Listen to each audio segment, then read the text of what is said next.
kita menjadi bodoh. Iblis itu membuat bodoh. Gua tadi udah bawa ayat Al-Hijr 39 ya. Berarti lu bodoh. Tiba iblis yang nyanyi semalam waktuku sendirian, nah, gitu. Di neraka kesepian. Enggak mungkin. Iman timbul dari pendengaran dan pendengaran oleh firman Kristus yang ada di Roma pasal yang ke-10 ayat yang ke-17. Berarti menunjukkan apa? Jangan kau mengasihi. Enggak boleh baik. Ya? Enggak boleh baik. Tuh. Sesuai pendengaran yang membawa iman dari firman Kristus. Fokus kita, target kita ini teman-teman. Sudah kita bayarkan selama 2 bulan teman-teman. Saya kadang cuma dimasak nasi goreng pakai rica saja. Jujur, saya jujur. Iya, jadi kalau Mate uang gaji sudah habis, uang sudah tidak ada, Mate bilang, nggak ada makan nasi goreng saja pakai rica dan garam. Sudah atur. Assalamualaikum warahmatullahi ta'ala wabarakatuh. Nah, hari ini kita kedatangan satu video dari channelnya, siapa ini namanya? Diana Madurese. Nah, Diana Madurese ini adalah seorang murtadin nih. Seorang murtadin yang dia di dalam video ini akan memberikan kesaksian alasan apa yang membuat dia memilih Yesus Kristus sebagai Tuhan. Nah, sekarang kita akan coba kritisi di balik alasannya. Sekarang gini, kenapa? Kan pasti akan timbul pertanyaan. Kenapa sih kamu ngurus-ngurus Daman? Kenapa orang pindah agama aja kamu ngurus? Bukan ngurusin orang pindah agama, cuma pengen tahu aja. Ketika Tuhan menciptakan manusia itu pasti punya alasan loh. Kenapa kami diberikan akal? Kenapa kami diberikan otak? Ya, kenapa kita manusia diberikan otak itu? Apa spesialnya itu? Sehingga kemudian apa? Kepada monyet yang juga punya tangan dan kaki tidak diberikan. Kepada hewan-hewan lain dan apapun tidak diberikan. Khusus buat manusia total. Ada alasan apa ini dibalik terciptanya akal terhadap manusia?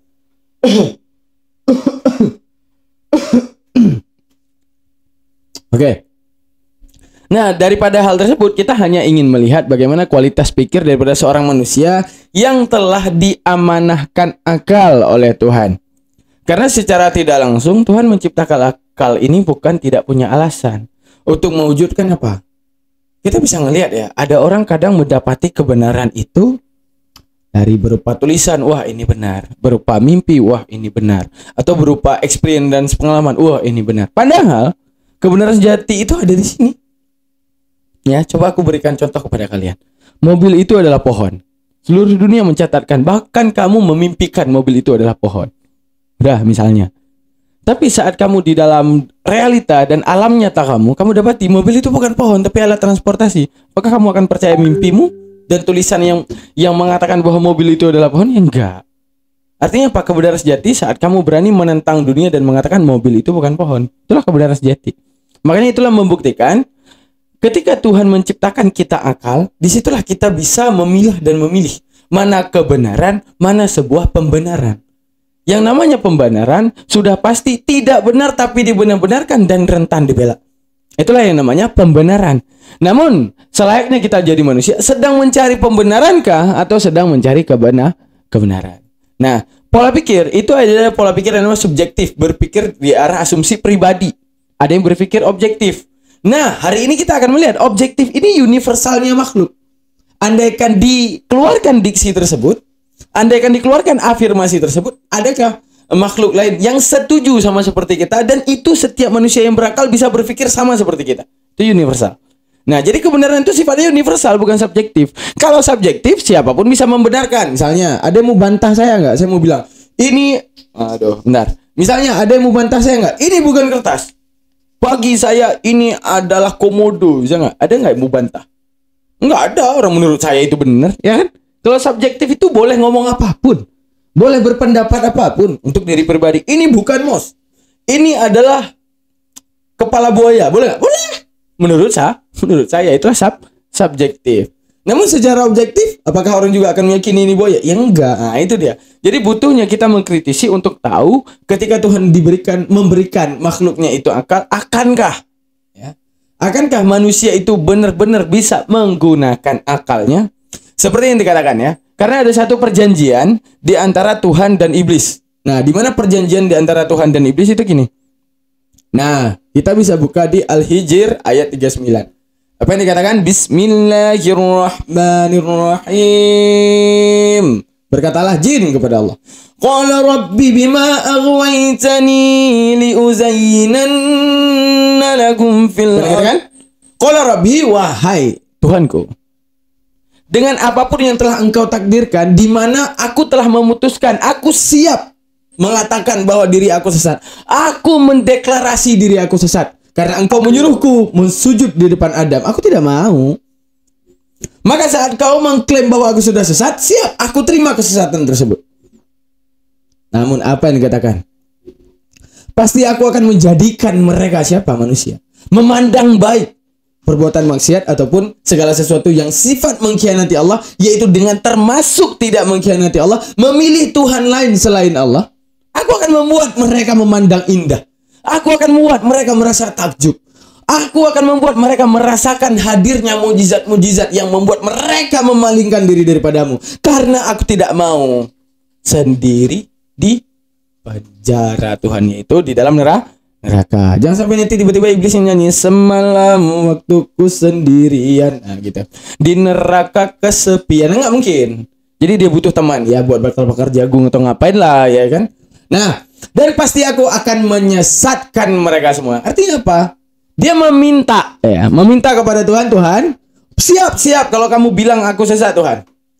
Andaikan kamu bilang aku sesat, siap, aku juga terima, aku telah sesat. Tapi ingatlah, aku meminta kepadamu segala kekuatan, segala tipu daya yang bisa aku hasilkan untuk menyesatkan semua manusia yang ada di muka bumi ini, bahkan untuk tidak menyembahmu. Nah, jadi jangan heran ya. Jangan heran. Kenapa mereka bisa memandang indah sekalipun itu tidak masuk logika mereka? Ya, Allah juga bilang gitu. Ya udah jin nih, gua kasih semua kuasaku. Bagaimana kamu ingin menyesatkan manusia? Nih, ambil semua kuasaku. Kamu mau apa? Hah? Mau nyesatin versi apa? Gua wujudin dah. Lu sesatin tuh manusia. Tapi ingat, manusia ku titipkan akal. Itulah untuk membedakan dia menemukan kebenaran ataupun tidak. Nah, soal penyesatanmu mereka akan memandang indah. Tapi kalau mereka berpikir secara akalnya, mereka akan mentah-mentah menolakmu. Wow, luar biasa. Sadaqallahul azim. Maha benar Allah dengan segala firman-Nya. Oke, kita akan masuk ke videonya. Ingat ya, bahwa iman timbul dari pendengaran dan pendengaran oleh firman Kristus yang ada di Roma pasal yang ke-10 ayat yang ke-17, bahwa memang benar saudaraku bahwa iman itu timbul dari pendengaran dan pendengaran oleh firman Kristus. Saya jadi ingat saudaraku yang terkasih di dalam Tuhan, bahwa iman yang timbul pada diri saya itu adalah di saat saya mendengarkan firman Tuhan, dan tepatnya di saat saya tinggal di asrama polisi di Kabupaten Sampang, ya kan. Saya mempunyai tetangga saudaraku. Namanya asrama itu kan rumahnya pada bertempet-tempet. Terlebih lagi waktu itu kalau nggak salah rumah asrama itu antara tembok dan juga triplex ya.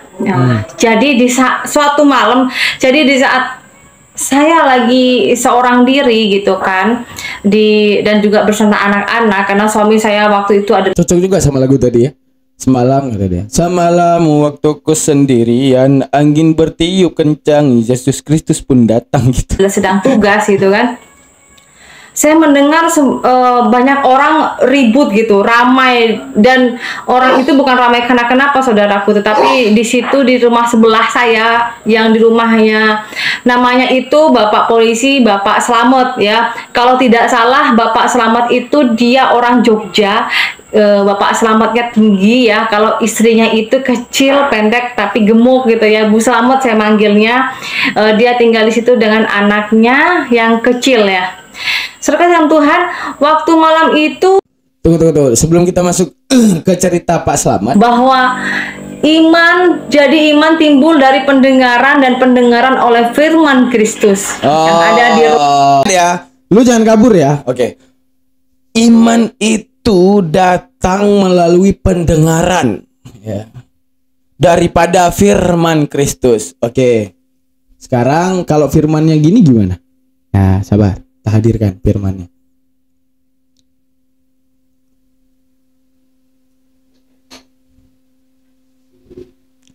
Oke. Oke, firman yang pertama datang dari firman 1 Yohanes 2, 15 sampai 17.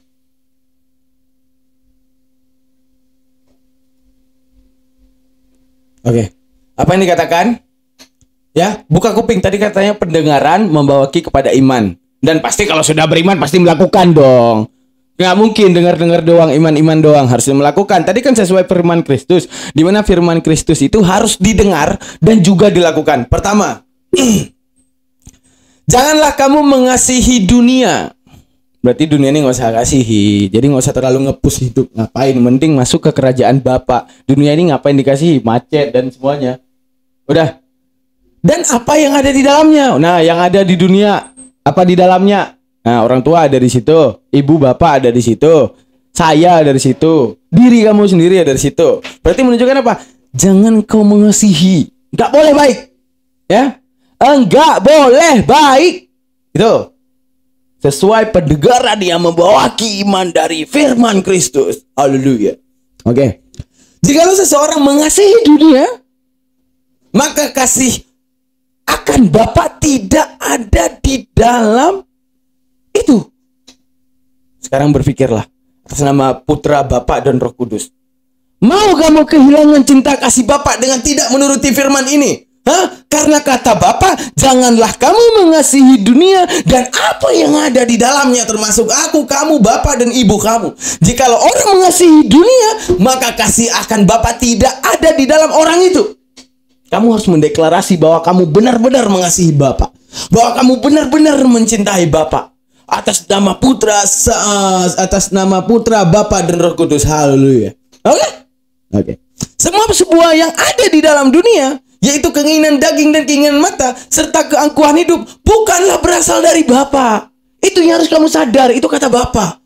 Ini dunia ini pada durhaka kepada Bapa, termasuk ibumu, bapakmu, adikmu, anakmu, siapapun. Semuanya pada memikirkan kenikmatan daging. Maka jangan kasihani mereka. Sesuai 1 Yohanes 2 ayat 15.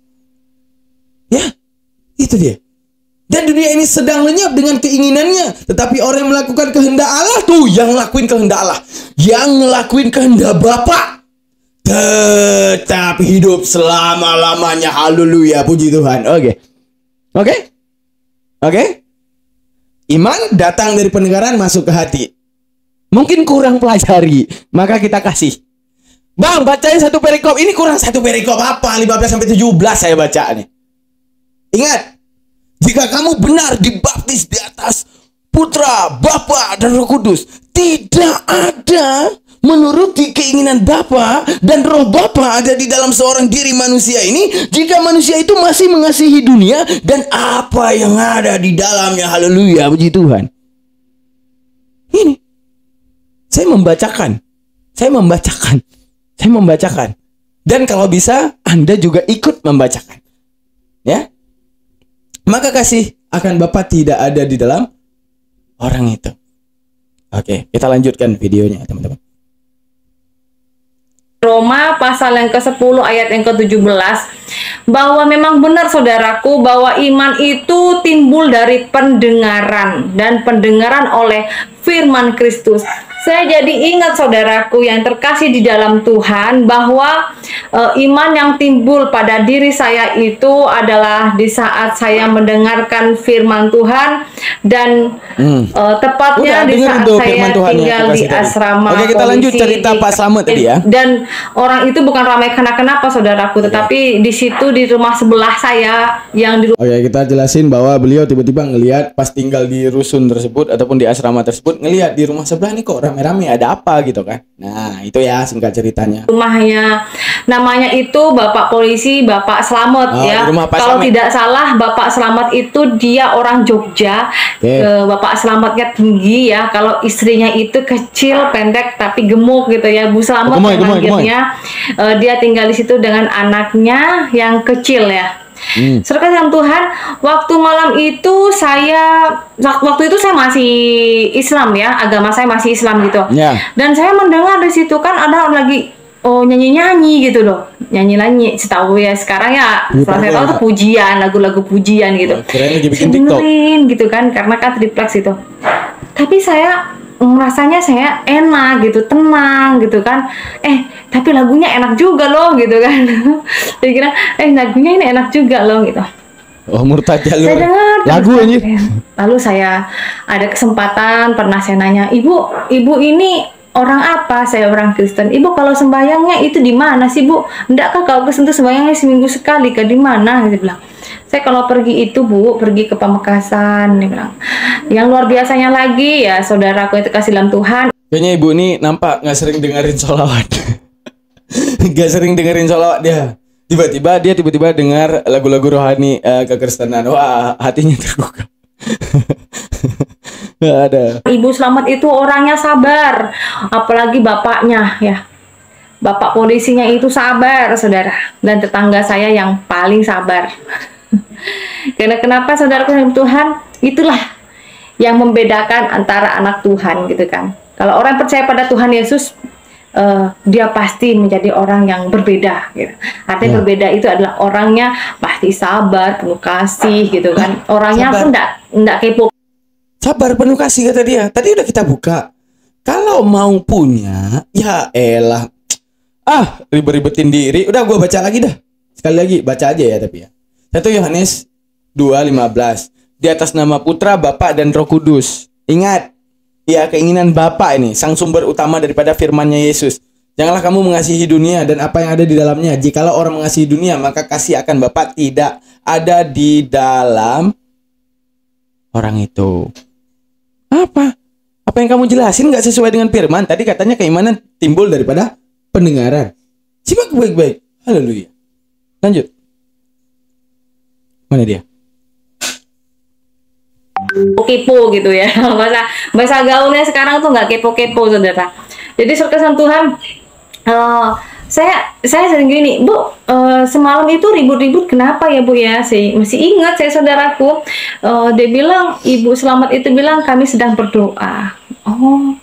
Kalau orang Kristen waktu itu kan, kalau orang Kristen itu kalau berdoa orangnya nyanyi-nyanyi ya. Jadi orang Kristen itu kerjanya cuma nyanyi-nyanyi doang ya. Itu dalam pikiran saya saudara. Enak bener jadi orang Kristen, kerjanya nyanyi mulu tiap hari gitu. Saudara kasih dalam Tuhan, ternyata ya orang Kristen itu memang kalau udah sedang ibadah gitu, orangnya harus bersukacita saudara, harus sukacita. Nggak boleh mikirin ini itu, nggak boleh mikirin nggak ada duit ya, terutama ya. Kan yang kebanyakan nih yang Ya katanya orang Kristen itu kalau lagi ibadah nggak boleh mikir kesusahan hidup, nggak boleh mikir nggak ada duit dan semuanya. Wah, ya ntar lagi kita tunjukin ya beberapa video lagi ibadah, lagi penginjilan, mikirnya kesusahan hidup terus. Wah, kakak kurang jauh main kak. Yaudah nih aku tunjukin ya kak, nonton. Kalau saya pajang iklan, teman-teman, yang mensupport itu tidak lebih daripada 0,0000 sekian persen. Jadi jangan kau bilang dulu lah, ganti baju. Jangan mikirin baju dulu, yang penting itu ini loh, teman-teman. Support channel ini. Nanti dulu fokus kita, target kita ini, teman-teman. Sudah kita bayarkan selama 2 bulan, teman. Kebanyakan orang Kristen nih ya, yang saya kenal loh, yang saya kenal dengan benar-benar di real. Kalau udah nggak ada duit, udah kalau nggak loyo, nggak sembahyang. Dan kalau sudah ada duit banyak, tambah nggak sembahyang. Itu yang saya simak di sini. Kalau sudah ada duitnya, tambah nggak sembahyang. Karena kenapa, saudaraku? Dia ngerasa hidupnya sudah nggak perlu Tuhan kali, ya kan? Hidupnya nggak perlu Tuhan. Ngerasa bahwa saya sudah punya uang banyak, tabungan banyak, rumah bagus, mobil sudah juga bagus, juga banyak, kebunnya banyak gitu kan. Tapi nggak semua saudaraku. Tetapi masih banyak juga anak Tuhan yang luar biasa di dalam Tuhan. Oke. Haleluya. Iya. Saudaraku yang kasih Tuhan, saya juga banyak belajar bahwa di sini pun juga tidak semua orang seiman ya saling mendukung. Enggak juga saudara. Saya pun juga banyak belajar di sini. Kalau mungkin saya ada di Madura, saya nggak akan pernah belajar atau namanya pendewasaan iman. Pendewasaan iman itu maksud Orang Madura. Wah, Madura biasanya kotanya identiknya orang Islam ya? Ya, ya kan? Oh, makanya ibu ini pindah dia. Enggak. Karena dia jual nama Maduranya sama kayak NJAC. Bahaya. Oh, iya loh. Nanti ya orang Madura nih. buat jadi bebek ini, bebek caro. maksudnya saudaraku di dalam yang saya alami adalah setiap persoalan hidup saya ataupun misalnya antara saya dengan kawan saya yang seiman yang sekarang sama-sama orang Kristen ya kan, sama-sama orang yang percaya pada Tuhan Yesus sebagai juru selamat katanya gitu kan. Tapi nggak semuanya orang itu kok melakukan yang saling mendukung gitu, enggak juga. Tetapi marilah kita sebagai orang yang percaya kepada Tuhan, kita harus saling mendoakan. Apabila ada teman kita yang teledor ya kan, kita juga wajib mengingatkan. Ya. Tapi nanti pengen jalan biarlah kesaksian dulu, lebihnya kesaksian. setelah kita ingatkan ya, jadilah terang dan garam, dan jadilah garam ya kan, jadi garam dunia. Artinya saudaraku bahwa kalau salah mari katakan, dukung saudaraku itu juga salah ya kan. Saudaraku dalam Tuhan, saya pun juga banyak belajar di sini. Saya jadi ingat terbaliknya di sini di Kalimantan nih ya. Kalau di Kalimantan gerejanya banyak. Satu kampung mungkin bisa lebih dari satu gereja. Aduh. Kadang hari Minggu itu sibuk untuk pergi ke kebun, saudara. Kalau lagi sehat, ya, kalau orang lagi sehat, giat ke kebun, hari Minggu pun lupa. Kalau hari Minggu itu untuk Tuhan. Aduh. Padahal kebun kita itu berkat dari Tuhan. Hari Minggunya itu lupa dan melupakan, saudara. Itulah yang banyak saya jumpai di sini, saudara. Tetapi saya berdoa semoga orang-orang yang menyepelekan ataupun yang kurang rajin dalam ibadah, persekutuan, saya berdoa di dalam nama Tuhan Yesus Kristus, Tuhan Yesus jamah hatinya, Tuhan Yesus jamah imannya, semakin hari semakin takut akan Tuhan, selalu ingat akan Tuhan bahwa BTW kakak bilang ibadah, rajin-rajin ibadah ke gereja. Masalahnya kakak boleh buka Bible kiri dan kanan, atas dan bawah, nggak ada perintah pergi ke gereja. Tapi ibadah ikut siapa coba? Ya, Yesus kesini aku. Siapa yang ibadah ke gereja? Siapa? Mana dalilnya? Kakak pinter-pinter ya, sampai kena tipu. dunia ini hanya sementara, saudara. Mari kita yang percaya katakan amin. Saudara dalam Tuhan, ingatlah, jadi iman timbul dari pendengaran dan pendengaran oleh firman Kristus. Jadi kalau kuping kita ini takut akan Tuhan, selalu ingat akan Tuhan, dan pendengaran oleh firman Kristus. Jadi kalau kuping kita ini tidak membiasakan diri kita mendengarkan firman Tuhan, sama dengan misalnya kita punya HP, saudara, ya. Contoh, kita punya HP.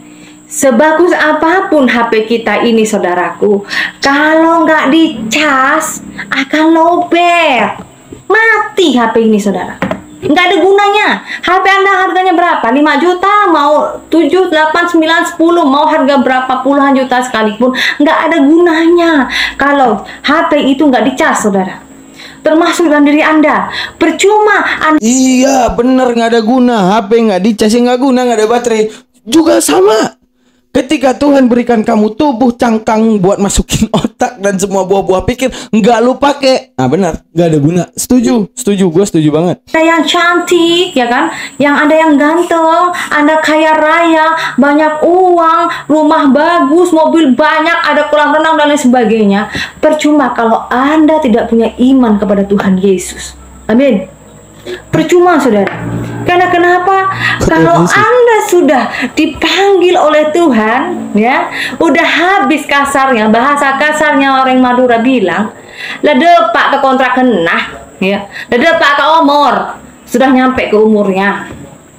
Emangnya bisa kita bilang, oh Tuhan, tunggu dulu, aku belum puas dalam hidupku. Nggak mungkin bisa, saudara. Uangmu tidak berlaku untuk Tuhan. Ya, apa yang Anda miliki, hartamu sebanyak apapun, Tuhan nggak mau. Ngapain? Nggak ada gunanya itu. Sekaya apapun Anda, kalau Anda itu tidak punya iman kepada Tuhan Yesus, ya, terlebih Anda yang memang sudah orang Nasrani, nggak ibadah. Dibilang, Apa dia bilang tadi? Bu, nggak berdoa. Kita kan Dia bilang apa? Harta nggak berguna untuk Tuhan. Apa? Ya kan? Ya kan dia bilang tadi itu, harta nggak berguna untuk Tuhan. Oke, bentar. Oke, apa tadi dia bilang? Tuhan tidak butuh harta. Ya. Lalu ini apa nih? Oke, kita baca bareng-bareng ya. Kita baca, nggak boleh menyimpulkan. Kita baca doang. Oke, di Matius 21 dari 1 sampai 11. Oke, apa isinya? Aku ngakak kalau baca yang ini. Ketika Yesus dan murid-muridnya telah di dekat Yerusalem. Oke, di sekitaran dekat Yerusalem berarti Yesus bersama muridnya kan. Dan tiba-tiba di Bethfage yang terletak di Bukit Zaitun. Nggak tahu apa itu Bethfage. Yesus menyuruh 2 orang muridnya dengan pesan. Berarti dia ada pesan kepada 2 muridnya itu. Wahai muridku, ya gitu kan. Pergilah ke kampung yang di depanmu itu. Berarti dia sedang menuju. Itu kan ada kampung depan kalian. Kalian pergi berdua loh. Pergi ke kampung itu ya. Dan di situ kamu akan segera menemukan seekor keledai betina. Nah, kamu masuk lo ke situ. Di situ ada keledai betina ya. Tertambat. Nah, arti tertambat apa ya? Terpasung, bukan terpasung. Sedang dipacak ya. Maksudnya sedang digembala. Dan anaknya ada di dekatnya. Nah, itu berarti keledainya sama anaknya ada di situ. Dah. Lepaskanlah keledai itu dan bawalah keduanya kepadaku. Ambil. Yang lagi digembala itu, yang lagi dipacak gitu ya, biar dia nggak kemana-mana, talinya ambil bawa kepadaku. Ya. Dan jikalau ada orang menegur kamu, woi keledaiku, woi kamu bawa kemana tuh, woi keledai gua tuh, katakanlah kepada mereka, Tuhan memerlukannya, haleluya. Dan ia akan segera menggembalikannya. Belum ada satupun ayat di dalam Bible yang mengatakan Yesus telah mengembalikan keledai tersebut. Kemanakah keledai tersebut sekarang? Dan bagaimanakah nasib orang yang dijanjikan akan dikembalikan?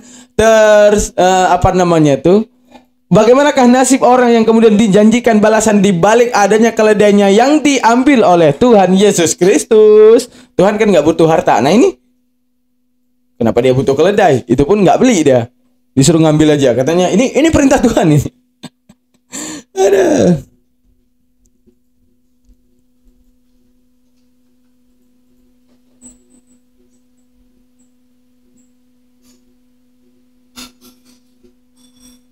Nah, namun semua tujuan itu, ini kita lanjut, harus satu perikop. Hal itu terjadi supaya genaplah firman disampaikan. Oh, berarti gini. Alasan dibalik pengambilan keledai itu biar genap firman Tuhan. Gue juga nggak ngerti apa korelasi dan kesinambungannya antara firman dan ngambil keledai dan nggak dibayar ya, tapi diambil oleh kedua muridnya. Nah, itu kita nggak tahu. Nah, mengenai seekor keledai beban yang mudah. Nah, maka pergilah murid-murid itu dan berbuat seperti yang ditugaskan mereka. Maksudnya gini.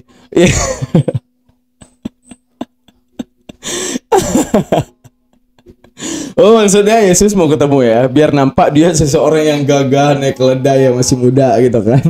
Tapi keledai nggak dibayar, diambil, suruh ngambil sama dua muridnya. Yang aku suka tuh di sini teman-teman. Hal itu terjadi hal itu supaya terjadi karena genaplah firman Tuhan. Oh, demi firman Tuhan. Berarti keledai itu diambil dan ditunggangi biar keren gitu kan. Dan akhirnya anak muridnya pun mau gitu ya kan. Nah, maka pergilah murid-murid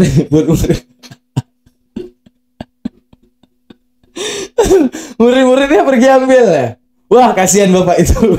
Wah, kasihan Bapak Gembala. Apa kabar Bapak Gembala itu sekarang? Akankah di surga dia menuntut balik? Tuhan, ingatkah kau di dalam dunia dulu? Ada keledaiku yang kau ambil dan kau berjanji untuk mengembalikan. Mana semua? Mana janji manismu? Keledai aku tak kembali. Sudah orang Kristen, kita kan Tuh, apa nggak butuh harta tuh? Tuh. Keledai aja butuh. Yesus itu mengerti kok kalau saat ini saya itu sedang sibuk. Pret. Gitu kan? Apaan harta orang? Ingat, iblis itu membuat kita menjadi bodoh. Iblis itu membuat Iblis itu bodoh. penipu. Raja penipu. Gua tadi udah bawa ayat Al-Hijr 39 ya. Berarti lu bodoh karena iblis udah bener. Di Al-Hijr 39 dikatakan apa? Iblis itu meminta kuasa kepada Tuhan untuk menyesatkan umatnya dan merasa bangga dengan penyesatan tersebut. Merasa takjub luar biasa gini, senang. Itu yang ada di Al-Quran. Lu parah lu. Lu jangan ngomong segala sesuatu yang udah lu tinggalin. Yang itu dikatakan Al-Quran. Nah, lu ngomong iblis itu membodohi. Lu yang udah dibodohi. Karena apa? Kuasa daripada iblis, dia minta izin kepada Allah. Karena dia udah tahu dirinya sesat, dia minta izin untuk menyesatkan ente, untuk menyesatkan pola pikir ente, biar ente itu merasakan mukjizat, merasakan takjub, hal yang luar biasa. Itu ulahnya iblis kata Al-Quran. Biar lu itu semakin sesat. Dan lu hari ini nyalahin iblis. Yo ndak boleh toh. Orang iblis yang paling berjasa buat lu temuin Yesus Kristus. Gimana sih lu? Itu kata Al-Quran gitu toh. Wah, lanjut. Ah, parah nih orang. Memakai apa yang kita miliki. Contohnya, punya sawit besar berhektar-hektar, sahang pun banyak. Yo. Sehingga hari Minggu pun gak ada waktu untuk Tuhan. Itu pekerjaan iblis. Apaan? Nggak ada perintah hari Minggu suruh ibadah. Yang ada hari Sabat. Yesus saja ibadah hari Sabat. Minggu siapa? Siapa yang ibadah hari Minggu? Saudara. Ya. Mana Ingat, dalil? Anda punya harta. Jangan takut. Buat Kristen-Kristen di luar sana yang tidak ibadah di hari Minggu, jangan takut karena tidak ada dalilnya. Sudah benar Anda tidak beribadah dan lebih memilih weekend, lebih memilih pagi 7 hari yang udah Anda selesaikan bekerja dan lelah, Minggu pagi Anda istirahat. Mantap. Mantap karena tidak ada dalilnya. Kalau Anda mau ibadah Sabtu pagi, ya. Tapi ke sinagog. Karena Yesus beribadah ke sinagog. Dan itu hari Sabat, memuliakan hari Sabat. Uang Anda itu si iblis ganti ya menjadi harta setan. Harta setan. Katakan menjadi harta setan. Karena kenapa? Iyalah. Karena harta itulah Anda menjadi setan, Anda menjadi iblis sehingga Anda melupakan harinya Tuhan. Iblis di samping ngomong, lu sebutin nama gua seakan-akan gua yang bersalah dalam hidup lu. Itu yang hari ini kau pilih dalam pikiran kau untuk mengkhianati Allah, itu ulahku. Lu harus berterima kasih kepadaku. Karena suatu saat kita bakal ngopi di neraka. Karena di dalam Al-Hijr ayat 39, aku telah meminta kepada Allah supaya diberikan kekuasaan dalam menyesatkan manusia dan merasakan segala mujizat di balik pengkhianatan mereka dan merasa bangga dengan pengkhianatan mereka, menyembah sesuatu yang bukan Allah. Lalu iblis bilang, "Oh ya Allah, nih umatmu hari ini berhasil kau sesatin berkat kemuliaan yang telah engkau berikan kepadaku. Kemuliaan di balik segala kuasaku dalam menyesatkan makhluk. Hari ini ada makhlukmu, namanya Diana Madurese, tidak pernah pakai akal. Hingga kemudian kau sesatin dia dalam jalur pendengaran, dalam jalur mimpi dia, biar kemudian dia berkhianat kepadamu. Aku berhasil cari kawan ya Allah.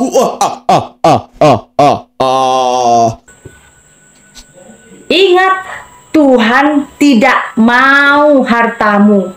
Tuhan mau hatimu yang Tuhan tidak mau hartamu. Terus keledai buat apa tadi? Hehe. sungguh-sungguh dan tulus datang kepada Tuhan. Mari kita yang percaya katakan amin. Haleluya, haleluya.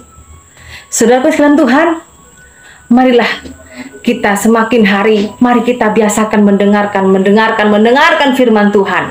Anda yang di rumah, ibu, Iya teman-teman, mari kita biasakan mendengarkan firman Tuhan. Jangan atu-atu.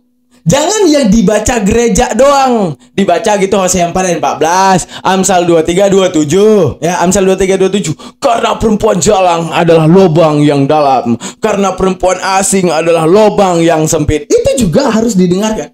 Itu juga harus dibacakan, diilmati, dicermati, didengari dan diimani. Jadi kalau ada cowok tiba-tiba kalian pulang ke rumah, pas kalian intim tuh kok dalam nih. Ah, itu sesuai penjabaran Tuhan di dalam Amsal 23 27. Karena perempuan jalang lubang yang dalam. Berarti you know lah kenapa lubang dia dalam.